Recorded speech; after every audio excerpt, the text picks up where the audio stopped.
Hello and welcome to the Edcom Learning Series, the special online version. My name is Galen Trafford. I'm Technical Sales with Roland Systems Group Canada, and with me as well is John DeVries, the National Sales Manager for Roland Systems Group Canada. He will be answering any questions as we go, as well as passing information on to me to answer some questions online. So today we're going to talk about three main products. We have the R26 field recorder designed for capturing great quality audio for video. We have the VR5. The VR5 is a sort of a world first. It's a USB class audio video mixer designed for web streaming. And along with the VR5, we have the little brother to the VR5, the VR3. The VR3 is the small brother, and again, a world's first in terms of being a USB audio video class AV mixer. So we're going to switch over to PowerPoints and start over here. Can we? Oh. There we go. As I mentioned, my name is Galen Trafford, and here with John DeVries. So we're going to talk today about live event video production, recording, and streaming on the VR5. And there we go. So first of all, the main question we got is, what is web streaming? So web streaming is becoming very popular today, but it is still sort of this thing of mystery in terms of what it is and how it's done. So in its rawest form, this is what web streaming is. You have your production happening in one location, delivered digitally to a CDN, which is a content delivery network, before going to the internet. So that content delivery network is what broadcasts your production. But the real key is getting it to that CDN. And that's what we're going to talk about mainly today. So there are three main components required in doing a web stream. The first one is your production equipment, second is your streaming interface, and the last one is your streaming service. And the Roland VR5 is designed to take care of those first two elements for you. It is your production suite, and it is also your streaming interface all in one unit. And then when it comes to streaming services, there are a number of different options, some of which I will talk to you about today. So normally when you're talking about the production equipment required to do a web stream, this is what it would look like. You've got your video mixer, you have preview monitors because you need to see your sources, an output monitor because you need to see what's going live.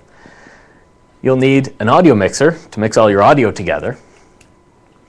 You're going to need audio video playback devices to show videos or still images, whatever you have. You're also going to need an audio video recorder to record what's going on. Now, anytime you're processing audio and video separately, video doesn't process as quickly as audio does. And that's going to throw your audio and your video out of sync. So your lip sync isn't going to line up properly, and it's going to be quite distracting. That's why you need an audio delay unit in the stream.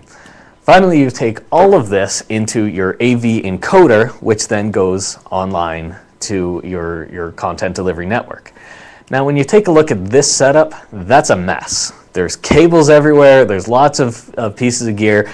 There's a lot of potential places of failure, and it takes up a lot of real estate. So this is not the optimal solution for doing a web stream. The optimal solution is, of course, the Roland VR5. So the VR5 is designed to make all of this very simple and easy to use and easy to understand. So it is truly an all-in-one solution. So the Roland VR5 is your video mixer. It has your preview monitors built right in. You can see two preview monitors. The one on your left will show you all of your sources. So that's your multi-view to see all your sources. You also have on the right-hand side a program output monitor to see what's actually going online to the web. You have an audio mixer. You have actually two mono channels and 4 stereo channels for your audio mixer built right into the VR5.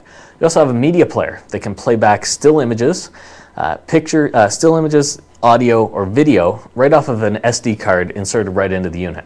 There's also some internal flash memory that can store a still image as an all-purpose go-to logo. So you also have a video recorder which runs off the same media SD card and can record an MPEG-4 video of your final presentation. So whatever's live online is going to be recorded to your media recorder. And then of course you have the all-important streaming encoder, which I'm going to talk about later on.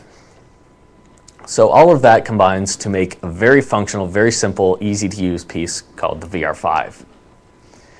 When you take a look at the rear panel, you can see here we've got two mic or line inputs. So you have XLR inputs for the microphones or TRS line inputs for your lines. So if it's smaller format and you need two microphones complete with phantom power, you can use your XLR inputs for that. But if it is larger format, you need to take lines off of a console, no problem, you have your line inputs available to you. Next thing you have is your video inputs. You have three standard definition video inputs, either composite or S-video inputs. Now you can see on the top, the composite inputs there, you have the Pro-style BNC connector. Pro-style BNC connectors there. Along with that, you have three stereo audio channels. These can either be associated with the video channel or can be completely separate.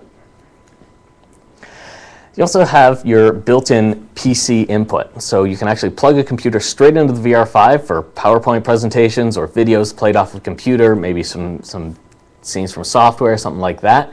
That can all be done with the VR5. It has a built-in scan converter, so you can actually transmit this over the digital network, and has your stereo audio input associated for the PC. Finally, for video outputs here, you've got two composite and two S-video outputs for your program output. So this can be taken into a projector, into a DVD recorder, something like that. And you also have a composite output for your multi-viewer, so you can actually see all four of your sources at once on a larger screen. Of course, that is also built into the unit, but if you do want it on a bigger screen, you can have it. You also see below there is an HDMI output. Now the HDMI output, while still standard definition, is a nice stable digital signal with audio and video embedded together for view on a screen. You have for audio outputs here, you can see two sets, one RCA and one balanced XLR. So the RCAs are great if you're taking it into a DVD record, something like that.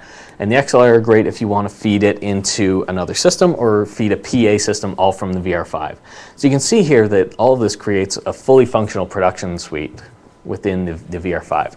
So we're going to go now to the live. We're going to go now to the live demo of the VR5. So we're just switching over here, and nope, and we're live. So here you can see the VR5, and we're going to go through a practical demo here.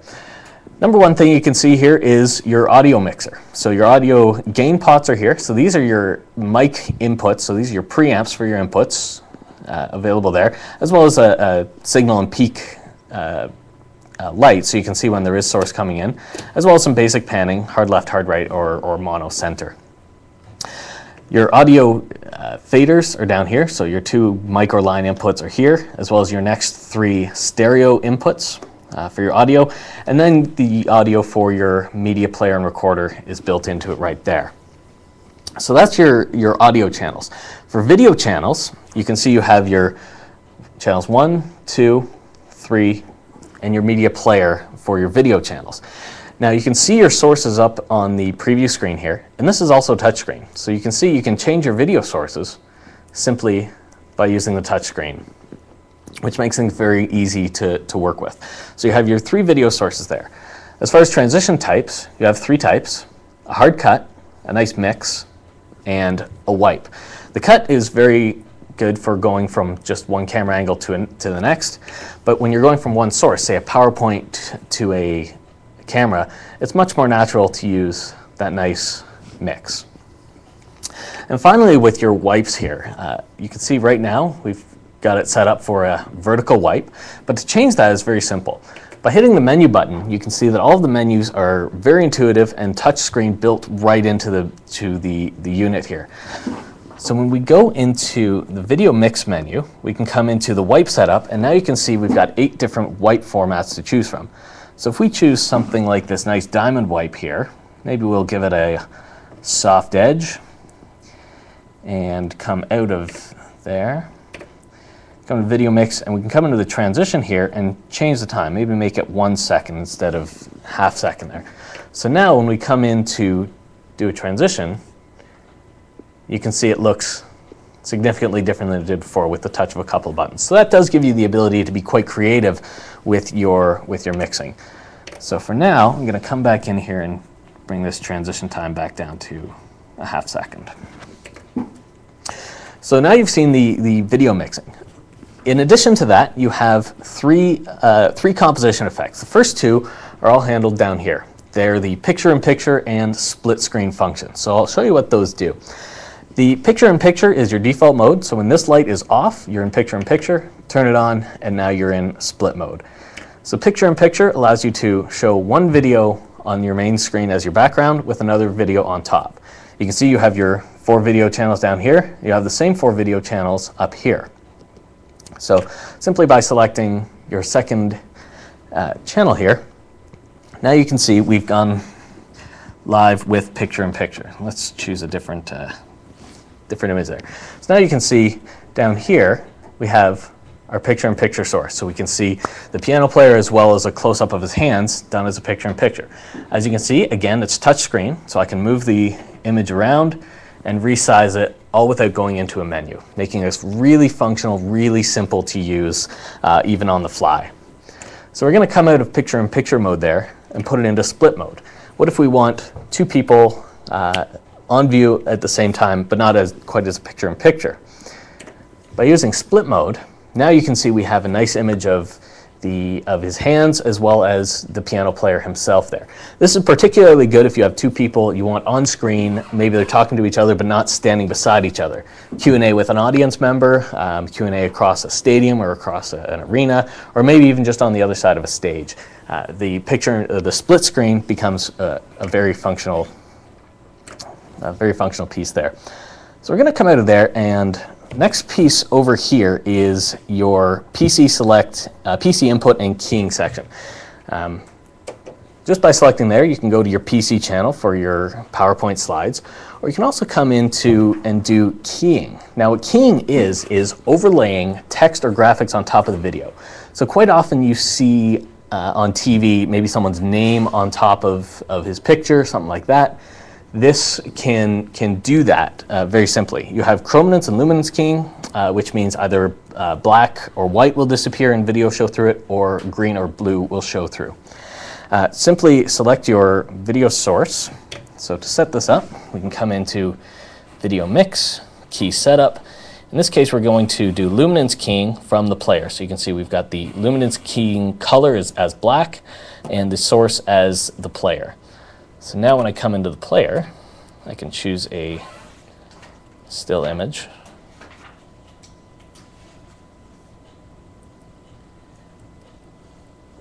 And no, I can't. What would happen was the still image would show through and overlay on top of the video. Unfortunately, that's not set up at the moment. But the keying is very functional. Simply turn it on and then turn the knob until the background disappears, but the image stays on top. It's very, very simple to use. And then use the button to bring your image in and out. Next section over here is the onboard media player and recorder. To use this, you've got your audios, your picture, and your still images. So by pressing one of these buttons, it brings up your menu here, and all of your audio or still images or video sources would be would show in there, which we do not have any on this card at the moment, unfortunately. The other thing you can do here is record to that SD card. Recording is very, very simple. When you come into the menu here and come into your recorder, you can see all the different folders that are on this card. So simply choose the folder that you want to record into. On that note, come back in here, one more thing here. So you have your setup as in terms of your record mode. This will give you the quality and adjust the amount of time that you can be recorded to that card. These are TV LP, SP, and XP, and at the highest quality you'll get about 90 minutes of recording time to a 2 gigabyte file, and it's 6 megabits per second, which is actually exceeds the specs for a DVD. So it's very high quality video that's recorded to the SD card. When it comes to actually doing this recording, simply hit the video record to queue up the recording, press play, and now you're recording the final output of this unit. When you hit the stop button here, you can see on the screen it's just finalizing the file, and then when it's done that file is now available for instant playback over the media player channel.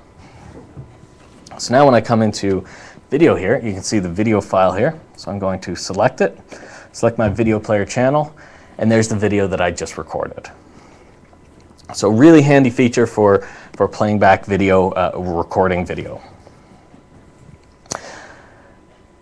So last couple little features here coming out of the menus.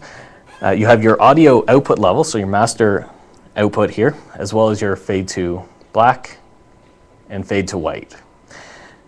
Finally up here you have the USB output for the streaming encoder, and this I'm going to talk about in a few seconds. So I believe we have a question here.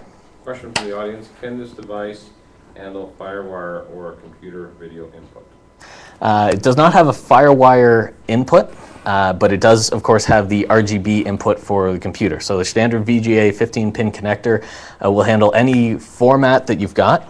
Let's come back here. The RGB input will handle any format in terms of resolution. It can handle a very high resolution, and it will downscale it to a standard video format. That's how the RGB video input works.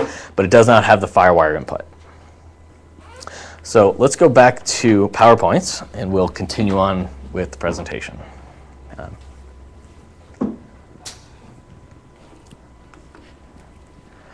So that was the operational demo. If you do have any questions, feel free to text them in over Ustream. HDMI. Over. They're wondering if that has HDMI. Oh, does not have HDMI input. What it does have is an HDMI output. The output is still standard definition, but it is, as I mentioned before, a nice stable digital signal that you can plug into a TV or projector for viewing. So it does have an HDMI output, not input. So let's take a look at a couple of applications as how this is being used.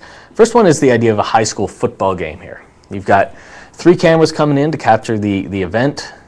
PC input for your stats, announcer mics coming in over the XLR inputs, and then the audio outputs are used to feed a PA system, so fully capable of that, all the while using your USB output for live streaming and recording to the built-in SD card, media player using the SD card. Another idea is church broadcast, which are usually a larger scale. So in this case, a couple of cameras, PC for graphics and sermon topics. Usually you'll have more than just 2 audio inputs, so you'll come in off of a console for your audio inputs. You can use your audio and video outputs to do a DVD record, all the while streaming live to the web and using the SD card to play back any videos that you've got. So let's take a look at a couple of real-life installations and how the VR5 is being used. This is a gentleman in Japan who is one of the world leading authorities on social media, and he does a lot of online streaming of different events and commercials and promotions, and he uses the VR5 for everything. So he's using this for social media. We see it very often in live houses. This is an installation case. You can see large scale, so you've got separate video mixer, separate audio mixer, all coming into the VR5 for streaming of live events. TechWave is a news service. So this is a news service that exists solely online. It's very ultra portable, can go all over the place and broadcast from on location using the VR5. VR5 is used for live sports. This is an install that's used for Brampton Thunder, which is the Canadian Women's Hockey League. and as well as the Western Lacrosse Championships were all broadcast using the VR3 online. You can see some of the photos there. And finally, VR5 in schools, where it's become very popular. Stratford Secondary School is one such case. They purchased a VR5 and they use this to broadcast live events as well as teach a large portion of their curriculum using the VR5. So I believe we have another question that we can answer. Is there an instant replay for sports? If so, how far back can it go? Instant replay per se, no. But what you can do is use the onboard media player and recorder to record as you go, and you can play that file back at any time. So instant replay not per se, but you can use the media player to do that. So let's talk a little bit about the actual streaming and how this works. I mentioned the streaming services, I mentioned the streaming encoder, but now let's actually take a look at how this all works together. So there's a USB connector on the top of the unit.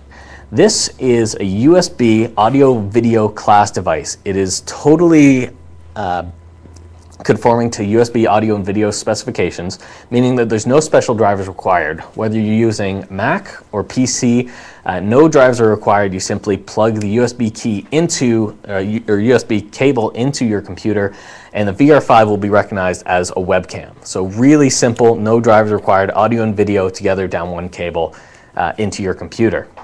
Since it does conform to all USB audio and video specs and there's no special drivers or hardware required, it is compatible with all streaming services that are out there. These are a few of the options: Justin TV, Ustream, Livestream, Sermon.net, Worship Stream, and Event Builder are just a few of the myriad of services that are available out there. These are some of the free services, and then there's the commercial multicast as well. When you are doing a stream, as you can see here, like we're doing, you can have your video showing have interactive chat, and see the active videos at once. And it also can be viewed on the computer on their website, embedded in your own website, or also viewed on mobile devices. So it becomes very flexible and a really good way to get your message out to the world using the VR5 and these services. When it comes to the software to actually do these, there's two different types. The first one is a service-specific software. So if you're using Ustream, there's a piece called Ustream Producer. If you're using Livestream, it's Livestream Procaster. Most services will have their own software for uploading. And you just open the software, choose your audio source, choose your video source, both being VR5, choose your specs in terms of the quality of the upload, etc., and click Go Live, and you're online. It's really that simple. Second is the commercial multicast software. A couple options are Adobe Flash Media Live Encoder or Microsoft Expression are a couple options there. And these are used very simply when you sign up for a service. There's many services out there. They'll give you a login that you put into the software. They'll give you a stream name that you put into the software, and then you click Go Live and you're online. It's all very, very simple. I believe we have another question. Can you search through the SD card recording for a clip while still streaming live content? You can definitely go through the files on the SD card while streaming live. You can even go through the files on the SD card while playing back from the SD card. But you can only play one file at once, you can also only record or play back. So, but you can go through the files while it's playing back, and you don't have to stop streaming to go through those files. So moving on, so price and availability, the VR5 is available now, fully open to the marketplace here, at a retail cost of $49.95. So that is a quick overview of the Roland VR5 AV mixer. So next to the Roland VR5 here, we have the little brother to the family, which is the Roland VR3. Now the Roland VR3, you can see, is smaller, lighter, more portable, quite a bit simpler, and comes in at a lower price point, and maintains a lot of the same great features of the VR5. So when you take a look at the VR3 here, you can see it's got a little bit more of a traditional looking audio mixer. one preview screen instead of two, and of course it's missing the media player and recorder. So those are sort of some of the main differences when you go from the VR5 to the VR3. Key features here: it's a 4-channel standard definition video mixer with PC input and through. It's got a built-in preview and touchscreen interface, so like the VR5, it is all touchscreen. A full-featured 10-channel audio mixer, USB streaming output, and it's ultra portable and battery compatible. We'll talk more about that in a bit. The VR3 makes a really great video mixer on its own here. So you can see you've got 4 composite video inputs. So you have 4 video inputs available to you. And you notice these are the more standard RCA inputs instead of the pro locking BNC connectors that the VR5 has. So these are a little more accessible and a little more standard. You also have your PC input. Like the VR5, the PC input has its own built-in scan converter and overrides video channel 4. Now you also see there's a PC through output here. So if you want PowerPoints on a screen in, say, a projector in full resolution, you can bring your computer into the VR5 or VR3 and it will downscale for your stream, but then also output in full resolution to your projector. So that's a really great feature that's added into the VR3. For outputs, you can see you've got 2 video outputs for your program, either for going to a projector or into a recorder of some sort, as well as your preview output. So again, you can have all of your multi-view sources on one screen bigger than the built-in preview screen if you want to do that. On the side here, you can see, actually this is where we get into the audio mixer. So it makes a great audio mixer to go with a great video mixer. You've got 4 balanced XLR TRS combo jacks, which are a great space saver. So one jack takes both TRS and XLR.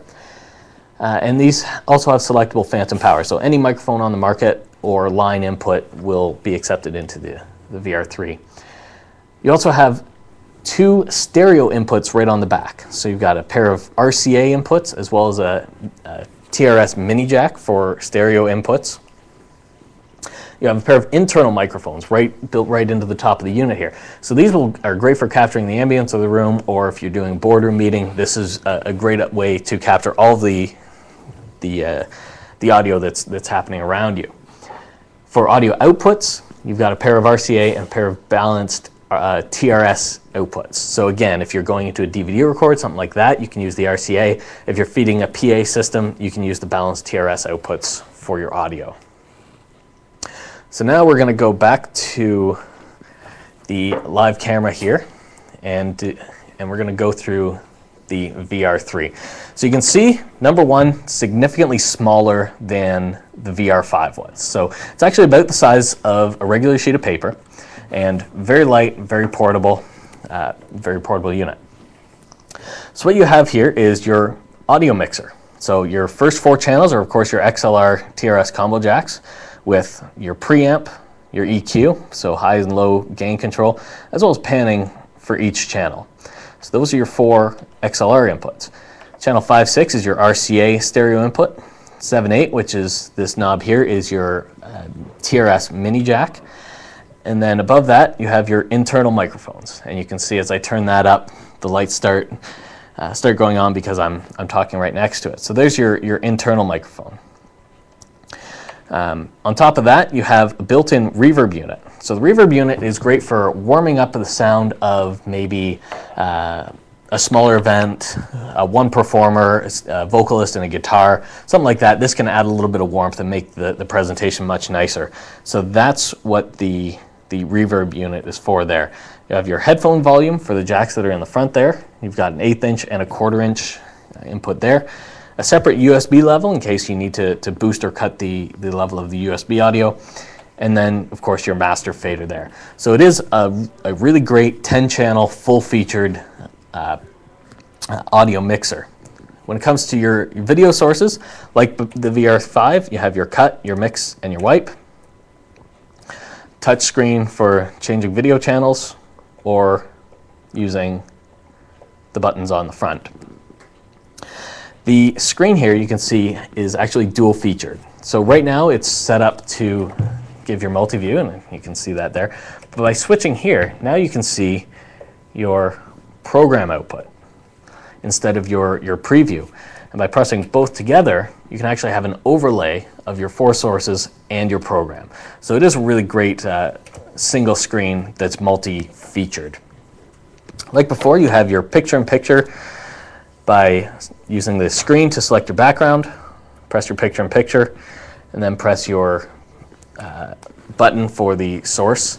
And now you can see you have the picture-in-picture again, which is touchscreen, so you can pick it up, move it around, and resize the picture-in-picture image.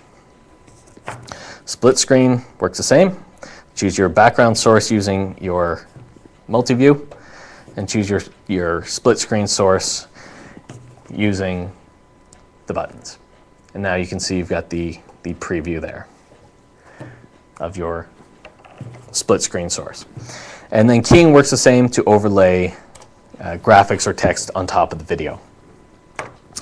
And again, fade to black, fade to white, and a nice freeze frame feature, which is actually unique here. So freeze frame can stop the image whenever you need to. Really great if you want to stop on a PowerPoint presentation, maybe a logo, something like that, while you make some changes to the PowerPoint presentation. The last feature I'm going to show you here is the menus, which again are all touchscreen, built in, very intuitive, very easy to navigate across here for all of your features of your menu. And that's a very basic overview of the VR3. Okay. So if I want to stream a guest lecture at my university, would the VR3 or VR5 be better? For streaming a guest lecture at a university, so that's the question. We had streaming a guest lecture at a university.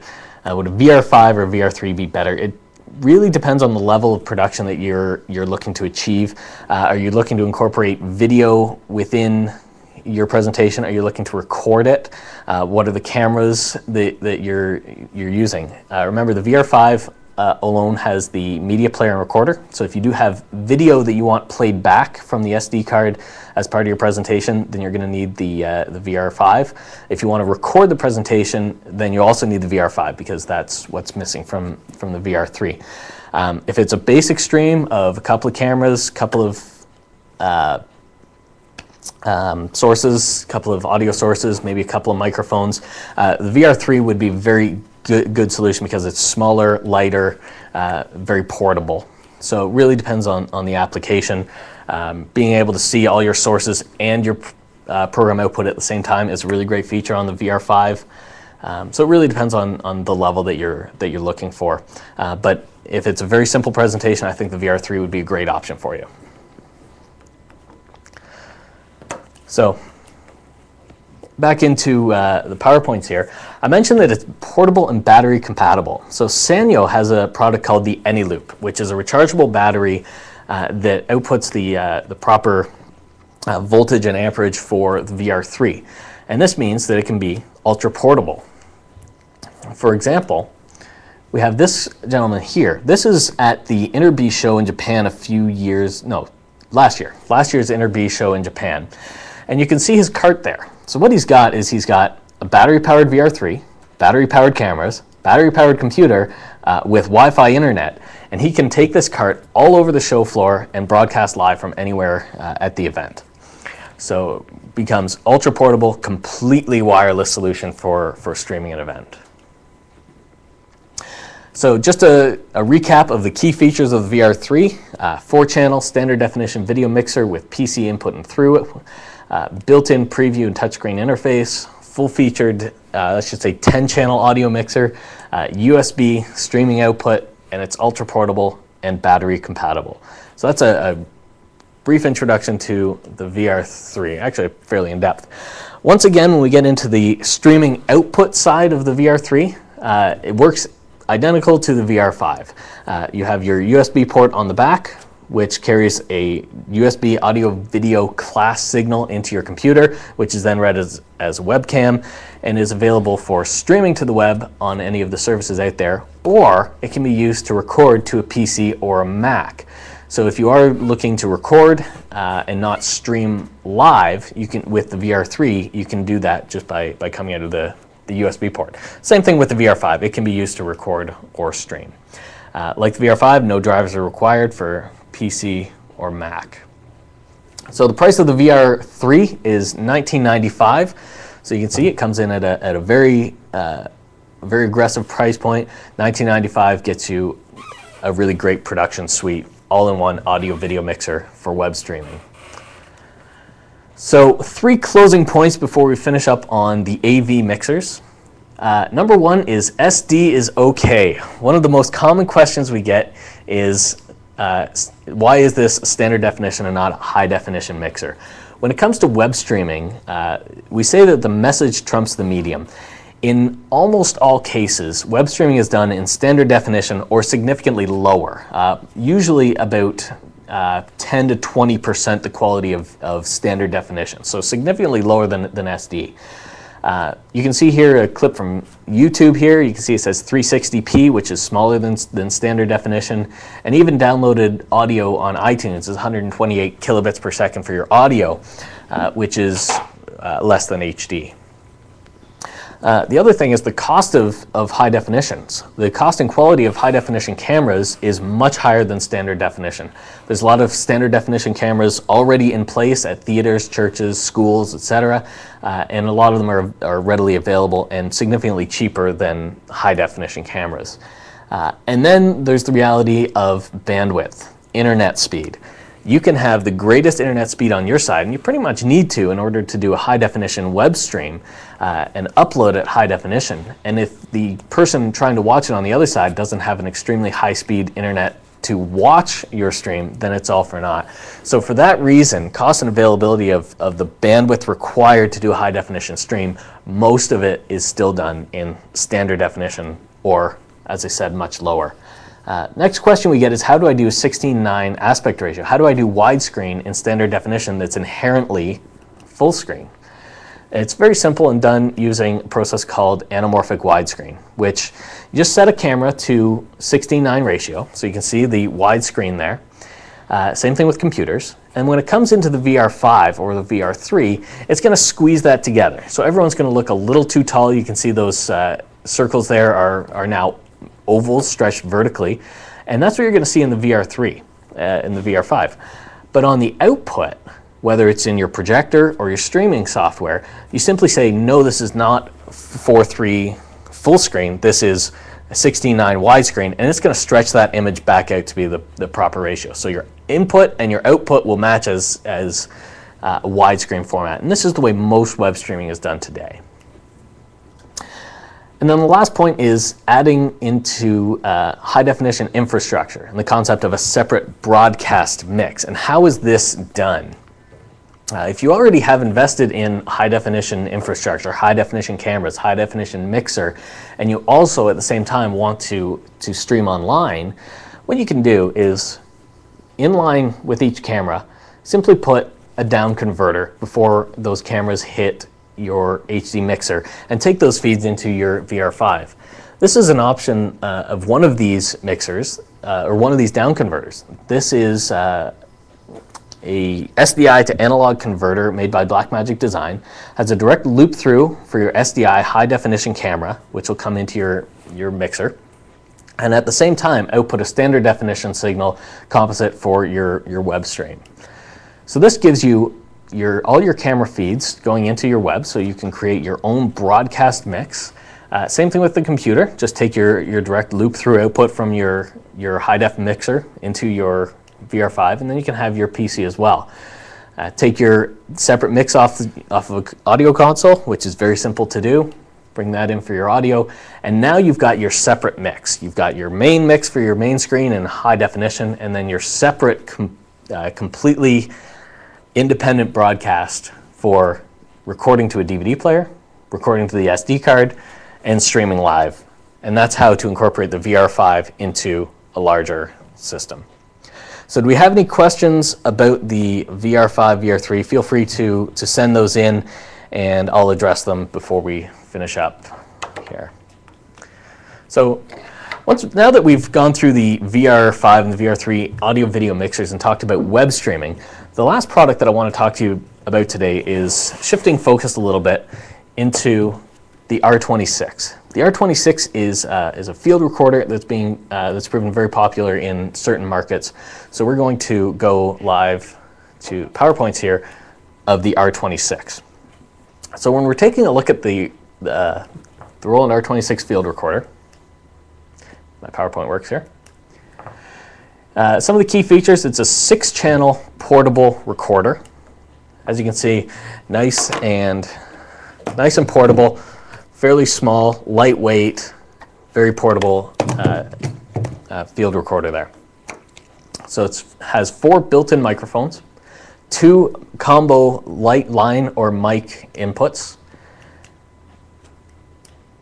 touchscreen interface, 2-channel USB audio interface. So this actually uses the ASIO drivers, which are very common today, to turn your R26 into a USB interface to record into any DAW that you choose. And it's all powered over 4 AA batteries. Now, under normal circumstances, 4 AA batteries is going to give you about 10 hours of recording time, but using special lithium-ion batteries, we've heard of that recording time being extended all the way up to about 20 hours. So that's a lot of recording time off of 4 simple AA batteries. Taking a look at the R26 here. So I mentioned it's a 6-channel field recorder, but it actually has 4 stereo inputs, or 5. So you have the stereo Omni mics on the top. As I mentioned, 4 microphones on the top, so you have a pair of stereo Omni mics. You have a stereo XY mic, and I'm going to talk about the significance of having 4. You have analog XLR TRS combo jacks on the bottom of the unit there. And you can see they're the same combo jacks you saw on the VR3, really great space savers. And these are true mic line level, not somewhere in between. These are true mic line level. You also have a plug-in mic on the side, and then a USB interface. So this USB interface is for taking your audio out into your DAW. Now, I mentioned it has 4 microphones on the top. So here's the significance. You got 2 pairs of omnidirectional microphones and 2 pair of XY directional microphones. The XY gives you a really nice stereo separation. So if you see something on your left, you'll hear it on your left. If you see it on your right, you'll hear it on your right. But the compromise to get that level of directionality is that you compromise on having full range. You lose a little bit of the bottom end to get that directionality. And that's where the omnidirectional microphones come in. While they don't give you such a clear stereo separation, they do give you a full frequency range, meaning you'll get a lot more of that low end, you get a much warmer sound. And then by combining all 4 of these together, you get full frequency audio as well as your nice directionality. So that's the significance of having 4 microphones on the top instead of just 2, and being able to switch between XY and Omni patterns. I think we have a question coming in here. How does the R26 26's mic pick up compared to the H4n? Okay, so the question was the pickup on the R26 versus the H4n. And the H4n by Zoom basically has 2 microphones on the top, and they have switchable patterns between Omni or XY. And as I mentioned, when you're in XY pattern, you compromise by not having the full frequency, and then when you're in Omni, you compromise by not having the directionality. And you always have to make that choice. But with the R26 here having 4 microphones, you never have to make that compromise. You get the full frequency range as well as the directionality. And that's the main difference on the pickup pattern differences. Now, the mic or line inputs on the bottom. Now, I mentioned that these are TRS XLR combo jacks. complete with phantom power. So you can plug any microphone you want into the bottom of the unit for recording. And you also can take line-ins off of a source. So if you have an audio mixer, you can take your line-ins into the R26 and do your recording from a console. Now I should mention that the R26 has options of recording anywhere from 1 channel to 6 channels. Now there are a maximum of 8 channels to choose from, so you can choose up to 6 audio channels and record at 24-bit 96K, which is very high quality audio, up to 6 channels simultaneously and any combination. And we'll get into that in a little more detail in a second. When we get into applications, one of the ways that we see this used very often is for DSLR video. So DSLR cameras take fantastic quality video. The size of the sensor in a DSLR camera is great for taking full HD video, really high quality. It can do 24p that people are looking for today. But what DSLR video cameras are lacking is often in audio quality, and that it's not very good. Even if there's a line input on the camera, usually it's low quality because of the components involved. And that's where the R26 comes in, is it gives you a really great audio recording to go with your really great video recording, which are then synced up in software, which is very, very simple to do. You just simply use a clapperboard, look for the frame where the clapperboard comes together, line that up with the transient from your audio, and you're good to go. So other couple applications here. Number one is musical instruments. When you're recording musical instruments with the R26, using the Omni mics is the way to go. You get that full frequency range, you get a little bit of directionality, and you get a really nice sound. Another option would be recording outdoors. Recording outdoors, you're going to want to use the XY to give you that nice directionality, and not having a lot of that low-end information is going to cut down on wind noise and that sort of thing.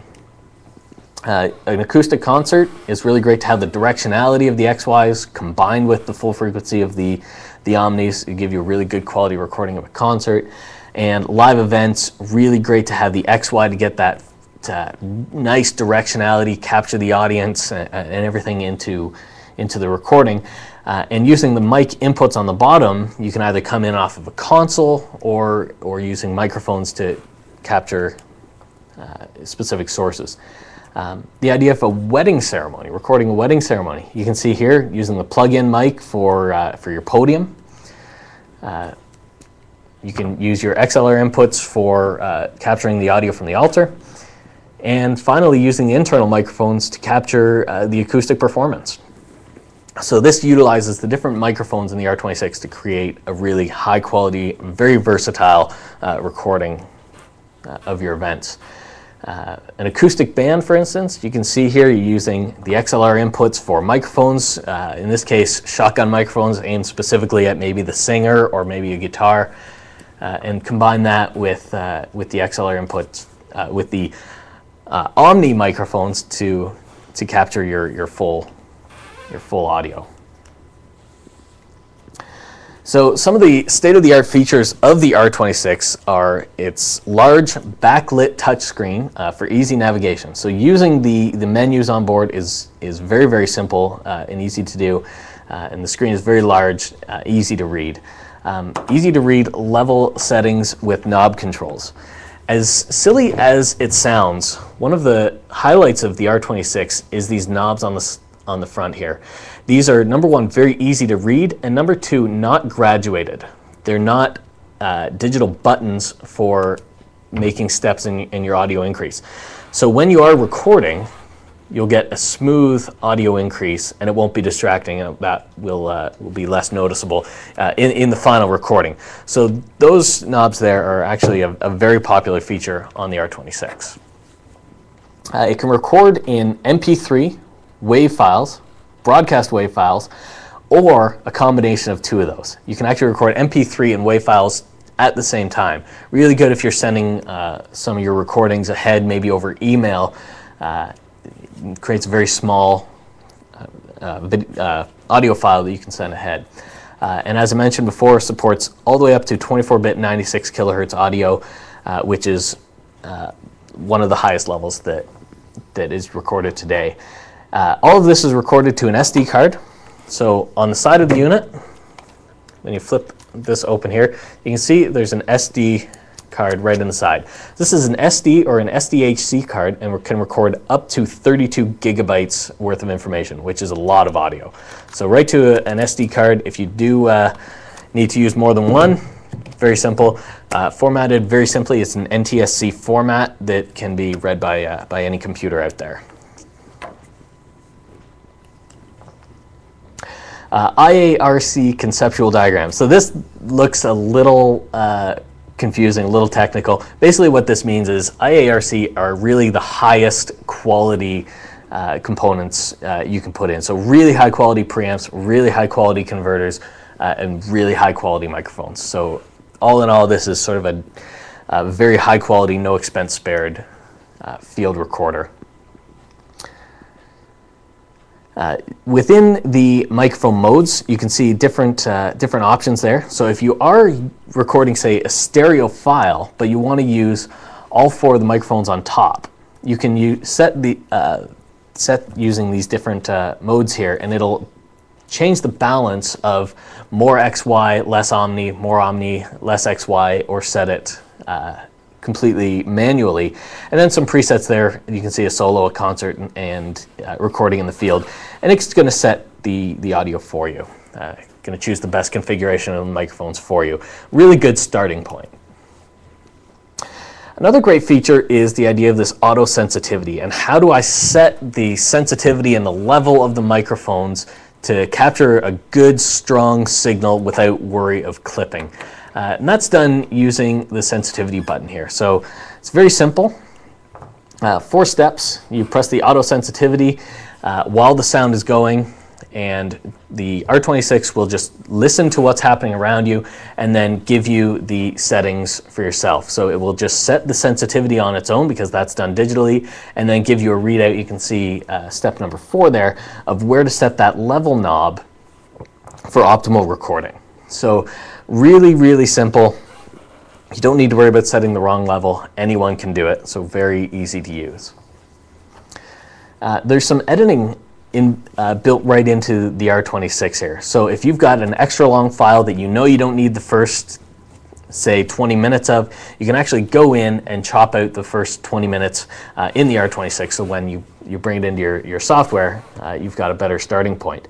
Likewise, you can combine 2. So if you had an event that's divided up into 2 portions, you can actually take those 2 recordings and bring them into one audio file, or split an audio file into chapters. So if you have one audio file of 3 different speakers, you can actually divide that file up by speaker. So really great, great editing available to you. Another great feature is the pre-recording. So pre-recording actually starts recording before you hit the recording button, which basically means that you can't miss anything, which is a really great feature there. Included in the purchase of the R26 is a copy of Sonar X1 LE, which, as we mentioned, is compatible with the ASIO driver. So you can use the R26 as your interface to record into X1, or use it for your editing after the fact. A couple of accessories that are available to you. Number 1 is a cover, and the second is a windscreen. These are available as add-on extras. Really good depending on your application. So USB pre 2 microphone interface.